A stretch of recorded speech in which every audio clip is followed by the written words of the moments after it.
What's up, guys? Today we're checking out Lumenier's brand new NAV series of lithium-ion batteries that you can buy right here in the USA.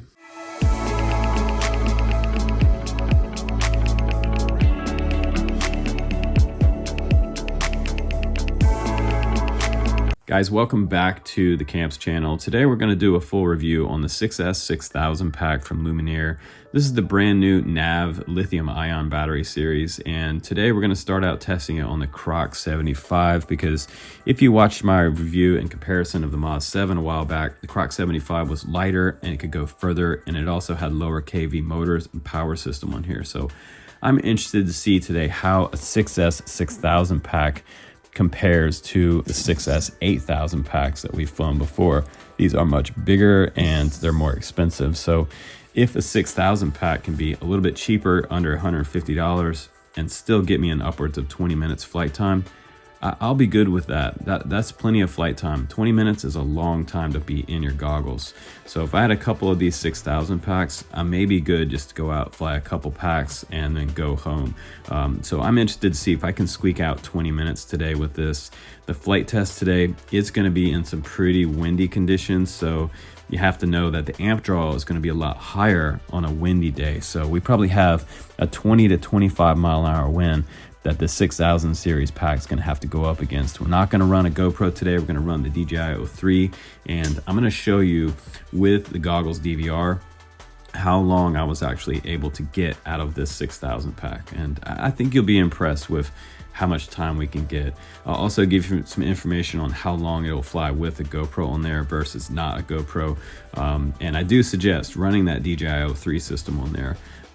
And I think the video looks pretty good. So we'll go out and test now, then we'll come back to the bench for a little closer up look at the 6000 pack and the 3000 series that you can also get. These are 4S 3000 packs that you can run on something smaller like a Flywheel Explorer or say a VTOL or FPV plane. So we'll be testing those out on the channel coming up further too. So without further ado, let's go ahead and jump into the fun flight test of the 6S 6000 pack.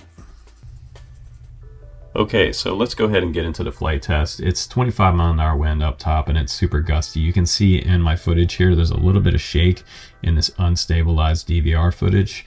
The props and the power system are really reacting to the environment today. So I'm expecting like a really heavy amp load on the power system, and the Lion's gonna suffer from that. So if you're flying in windy condition, it's just going to have a higher amp draw, and you'll see that your voltage drops dramatically. So in this flight test, that's what I was expecting, but I'm surprised that it stayed for an average voltage on the left-hand side of the screen. You can see the full voltage, and below that is the 3.5 to 6 volt.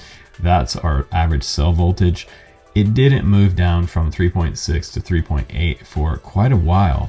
That's surprising because a lot of times when you take off with a Lion, you'll see that your voltage drops dramatically and then it will stay at a certain level for a very long time.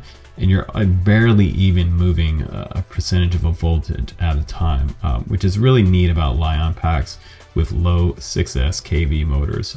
Super cool. So you're gonna ride 3.5 to 3.4 volt for even 5 minutes at a time.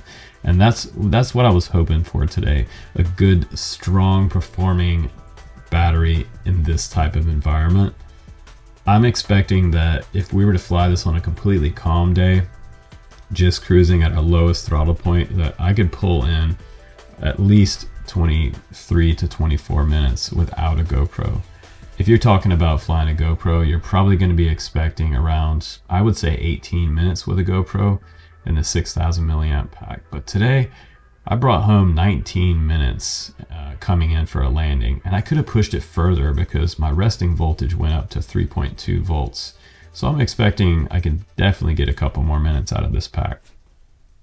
Guys, welcome back from the flight test. I think that went pretty good. 20 minutes on the 6000 series battery is great. So let's go ahead and set this on the scale and let me show you what kind of weight we have with this battery. So if you're familiar with these batteries, a 6S 6000 weighs in at 641.2 grams with the XT60 connector on there, the balance lead and everything. Now let me compare it to something like a popular 6S 8000 series pack, and quite a bit of difference in weight. 893.7 grams for the 8000 series pack. And the upgrade energy packs, this is the 9AH pack, which is going to weigh in at 998.8 grams, and the 10AH pack, which is going to still get us up in the 800 to 8500. So we're looking at 860.7 grams for that one versus around 640.9 grams for the 6S 6000 pack.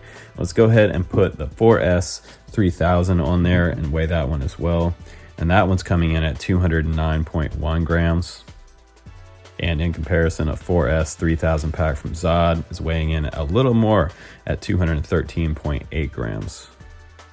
Now, at the current time, Lumenier does not make an 8000 series pack, and I kind of hope that they will coming up in the future.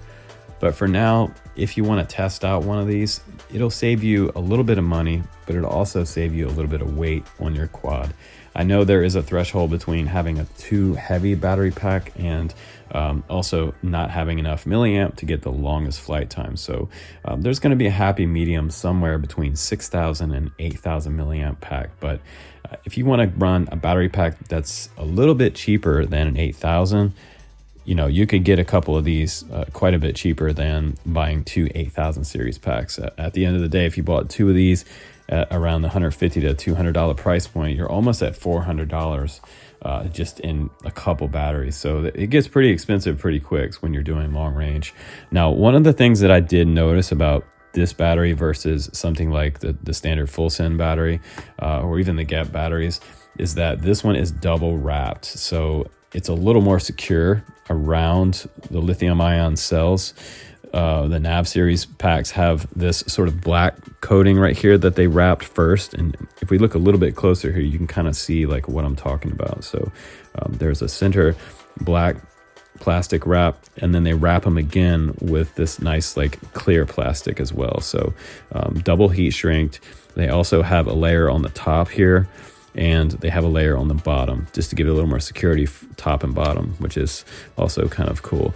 I also like the fact that they did a little shorter battery lead, which keeps this out of the props. I still take a zip tie, and I suggest that you do that too if you're running these on your 7-inch. And secure it to the battery lead. Then when I get home and I want to charge it, I'm just going to snip this off and put it back on the charger. And this is also a little bit longer here from the top of the battery to the end of the XT60 than the full send battery. So just maybe 3 or 4 more millimeters longer. That's nice because it actually accommodates with the back of these quads that have kind of a tilted, angled type of XT60 connector, which I've talked about before.